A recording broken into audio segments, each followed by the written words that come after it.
Esneda Córdoba Ruiz nació en Medellín un 25 de enero de 1955. Es hija de docentes y sobrina de Diego Luis Córdoba. Fue miembro del Partido Liberal durante toda su vida política. Líder del movimiento Poder Ciudadano Siglo XXI, ubicado en la izquierda de su partido. Impulsó la creación del departamento del Chocó en 1947. Fue representante de la Cámara por ese departamento. Piedad Córdoba se graduó de abogada en la Universidad Pontífica Bolivariana de Medellín, obteniendo posteriormente sus títulos de especialista en opinión pública y mercadeo en la Pontífica Universidad Javeriana en Bogotá y en Derecho Organizacional y de Familia en la Universidad Pontífica Bolivariana. Fue senadora de la República desde 1994 hasta su destitución en el 2010, luego de que la Procuraduría General de la Nación la acusara de colaboración con las FARC.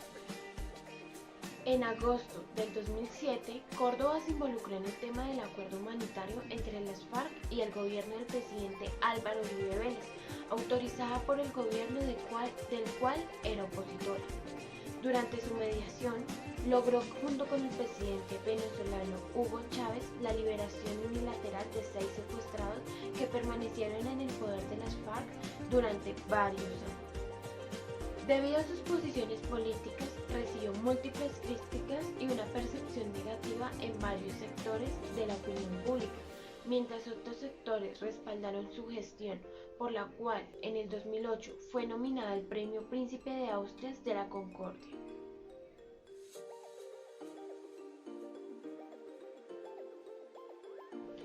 En un país machista y racista, la senadora liberal Piedad Córdoba ha logrado escalar las más altas posiciones dentro de su partido.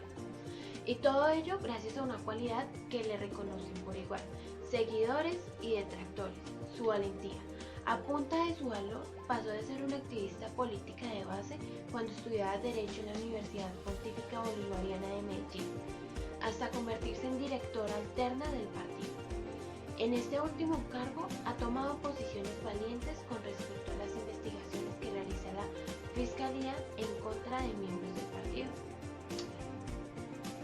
Abanderó la campaña en favor de la moralización de la colectividad y cuestionó el enriquecimiento del alcalde de Medellín, Sergio Naranjo, durante los años en que se desempeñó como gerente del Club Atlético Nacional.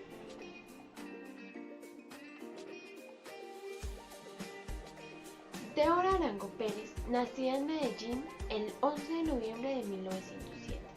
Era hija de Castor María Arango Díaz y Elvira Pérez, una mujer y artista muy reconocida e importante por ser transgresora en su pintura de desnudos.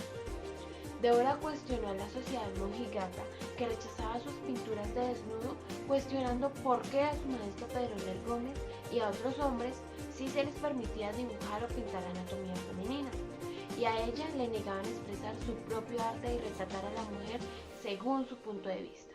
La respuesta siempre era la misma, porque él es hombre, pero esa respuesta no la podía tolerar una mujer que desde niña había querido rebelarse y desafiar al mundo, haciendo cosas que según eran de hombres. En el escenario del arte se destacaban los hombres que bien podían desplegar su creatividad e inventar con libertad plena, dibujar o escribir sobre lo que les viniera en gana, pero todo es lo contrario para la mujer, porque la sociedad no concebía para ellas la posibilidad de decidir, expresarse, votar, y por lo cual seguiría revelándose la pintura dinámica y vitalista de Débora Arango. Ella, con tal de desafiar el género masculino, vestía pantalones y se disfrazaba de macho. Montaba a caballo con la destreza de los más avesados jinetes, demostrando un carácter de mujer moderna, que no tenía como visión encontrar un marido para finalmente establecerse y consagrarse a la familia. Débora participó en la exposición de artistas profesionales, exhibiendo óleos y acuarelas de desnudos y obteniendo el primer puesto con su obra Cantarina de Gracia. Fue así como desató el primero de los muchos escándalos que fueron insignia en su vida y obra. Débora Arango hizo parte de la nueva familia de billetes del Banco de la República. Su retrato ilustra el billete de 2.000 pesos.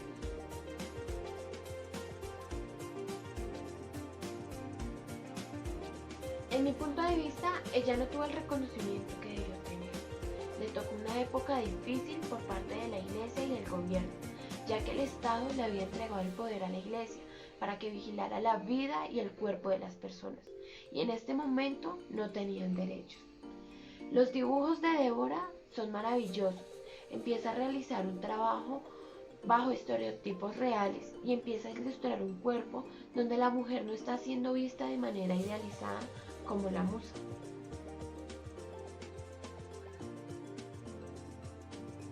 Su historia empieza en 1943, año en que María Cristina González, una madre soltera que acaba de cumplir 18 años, dio a luz a una bebé de ascendencia afrocolombiana en el Hospital San Vicente de Paul de Medellín.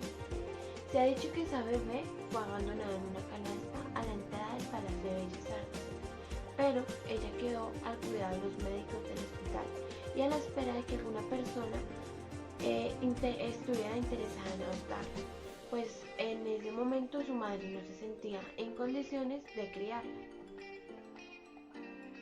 Poco tiempo después, un señor llamado Valerio Gómez y su esposa María Teresa Arteaga recibieron a la bebé en adopción y la bautizaron con el nombre de Teresa Gómez Arteaga. Los Gómez Arteaga trabajaban como celadores del Palacio de Bellas Artes de Medellín, lugar donde también tenían su casa. Por eso, Teresa recuerda que aún siendo muy pequeña, acompañaba a su padre con frecuencia a hacer las rondas nocturnas de vigilancia. Esos recorridos la acercaron al piano, dado que estaba prohibido usar el piano sin permiso de los profesores. Ella se sentaba a tocarlo a escondidas, muy tarde en la noche y con su padre como cómplice, para que nadie se diera cuenta que la niña negrita del celador estaba rompiendo las reglas. Teresita vivió su infancia entre escenarios, instrumentos musicales, cantos y ballet. Gran concertista de piano, oído absoluto y docente colombiana en la Universidad de Antioquia. Sus estudios superiores de piano los realizó en la Universidad Nacional de Colombia con la pianista rusa Tatiana Goncharova. Entre 1959 y 1962. En la Universidad de Antioquia estudió con el colombo holandés Harold Martina y en 1966 se graduó como concertista y maestra de piano.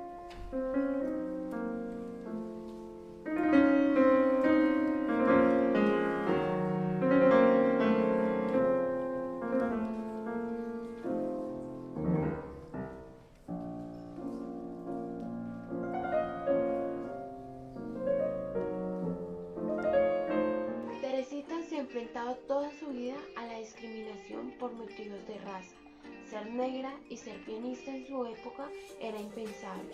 Hoy es una de las músicas más importantes de la historia de Colombia.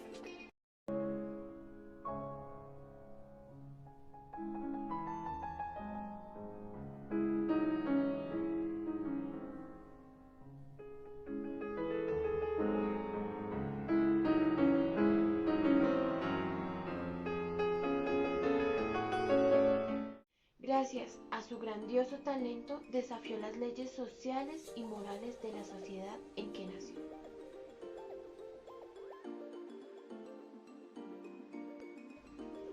Nidia Quintero de Balcazar, antes llamada Nidia Quintero de Turbay, nació en Neiva un 28 de agosto de 1932.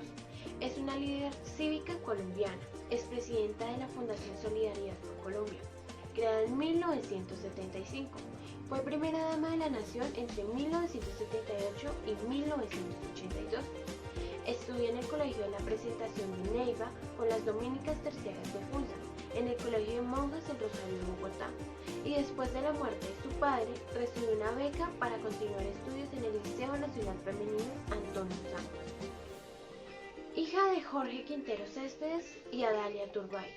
En 1948 se casó con su tío materno, el dirigente del Partido Liberal, Julio César Turbay.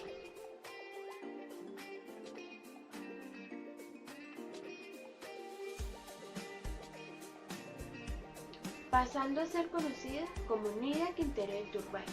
En 1986 fue anulado su matrimonio, se casó con el político liberal, el designado presidencial Gustavo Baltasar Monzón. En 1975 fundó Solidaridad por Colombia como una entidad sin ánimo de lucro para apoyar a los colombianos de pocos recursos. Un año después se institucionalizó la Caminata de Solidaridad, el último domingo de agosto. Tras la elección de su entonces marido Julio César Turbay como presidente de la República en 1978, ejerció una labor muy activa en los programas sociales del gobierno de Colombia. De su primer matrimonio tuvo 4 hijos. La periodista Diana Turbay, secuestrada y asesinada en un enfrentamiento entre fuerzas élites colombianas y sus captores, la periodista y diplomática Claudia Turbay, María Victoria Turbay y el político Julio César Turbay Quintero, quien fue controlador general de la República. Doña Nidia, o Mamá Nidia, como muchos de sus beneficiados la llaman, la mujer sencilla de corazón grande, la amante de la poesía, la dueña de 60 preseas, entre ellas la Gran Cruz de Boyacá y la Orden al Mérito Rafael García Herrera. Es una persona que ha dedicado su vida al servicio social. Su esencia hay que buscarla más allá de su persona. Una mujer seria, analítica, perseverante y con un sentido exacto de la organización. A través de su ejemplo ha sido una inspiración para muchas personas que han logrado salir adelante a pesar de los duros obstáculos que la vida les ha planteado. La historia de Doña Nidia, en efecto, tiene muchas caras, pero entre todas ellas construyen una única imagen, la de la gratitud de miles de personas cuyas vidas se han visto afectadas positivamente por sus actos. Una historia más grande que la de la misma Fundación Solidaridad por Colombia. Gloria Valencia de Castaño nació un 27 de julio de 1927 en Ibagué. Fue una intelectual, cronista y comunicadora de la televisión colombiana, consagrada por el público y la crítica como la primera dama de la televisión colombiana. Es reconocida a sí misma como una de las primordiales figuras de la divulgación de la cultura en Colombia. Gloria Valencia ingresó a la televisión desde sus principios en 1954. Aparte de comunicadora oficial, animó a fines de año el primer intento de programa comercial de la televisión colombiana, El Lapicero Mágico, patrocinado por el Banco Popular. Presentó asimismo el espacio Conozca a los autores, cuya primera emisión la efectuó con el profesor León de Greiff. Desde ese entonces empezó a consagrarse como la primera femenina de la televisión colombiana. En 1957 empezó a trabajar con las programadoras privadas, en primera instancia con Push. Asimismo, fue esencial el programa Naturalia, producido por RTI entre 1974 y 1993, dirigido de la misma manera por el precedente por Álvaro Castaño Castillo. Esta es la temporada en que sus televidentes recuerdan su reconfortable frase: lástima que la televisión no sea color, puesto que fue cuando le comenzaron a llegar producciones internacionales a color, las que sus televidentes no podían gozar de la majestuosidad de los paisajes exóticos que ofrece la naturaleza, así como ocurría cuando entrevistaba a celebridades del planeta artístico. Es tanto que sus obras solo se podían enseñar en blanco y negro. En consecuencia, era su forma despectiva para decirle a los gobiernos desde entonces que era hora de entrar a la era del color de la televisión colombiana, la que llegó por último en 1979. Gloria Valencia de Castaño fue la comunicadora oficial a lo largo de múltiples años del Concurso Nacional de Belleza de Colombia en Cartagena de Indias, así como trabajó a lo largo de múltiples temporadas sucesivas para RCN Televisión en el programa Esta Noche Sí, dirigido por su hijo Rodrigo, en el que compartió la presentación con su hija Pilar Castaño y con Camilo Porto. Asimismo, fue comunicadora del programa Correo Singular para la cadena TOS o bien para el canal de interés público. En RCN Radio, así como Pilar Castaño condujo el programa de emisión diaria Gloria y Pilar, aparte de animar programas de radio y televisión, Gloria Valencia fue cooperadora ocasional de los jornales El Tiempo y El Espectador, articulista de la Gaceta Cromos y directiva de la Gaceta Laura. El 24 de marzo del 2011, a los 83 años de edad, murió en Bogotá, a raíz de dificultades respiratorias. La primera dama de la televisión murió a las 8 p.m. en su casa.